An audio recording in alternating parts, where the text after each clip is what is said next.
पासष्ट इमारती जे रेरा प्रकरण झाला होता, त्यामध्ये केडीएमसी मध्ये जेव्हा माहिती पडली तेव्हा 22 मध्ये आपण एफ-आय-आर नोंदवलेला आहे आणि ठाणे कमिशनरेट अंतर्गत ईओडब्ल्यू विंग मार्फत याचे तपास सुरू आहे.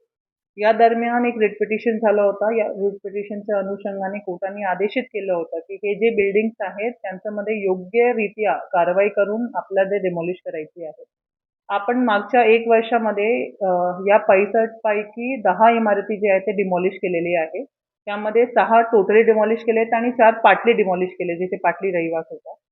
यापैकी 5 जे इमारत आहेत ते केडीएमसी क्षेत्राचे बाहेरचे आहेत आणि 3 इमारत अस्तित्वातच नाहीये. ते दुबार नोंद आणि काम ना सुरू झाल्यामुळे त्यांचं नाव आलं होतं. आता 47 इमारती अशा आहेत जिथे रहिवास आहे आणि तिथे कोर्टाने आदेशित केलंय की ते पण डिमॉलिश करायचं. तर त्या अनुषंगाने रितसर कोर्टाच्या आदेशाप्रमाणे आपली प्रोसिजर सुरू झालेली आहे. इन द मेन टाइम काही लोक इंटरिम रिलीफसाठी हायकोर्टात गेले होते. त्यांना काही कालावधीसाठी इंटरिम रिलीफ सुद्धा कोर्टाने दिला होता.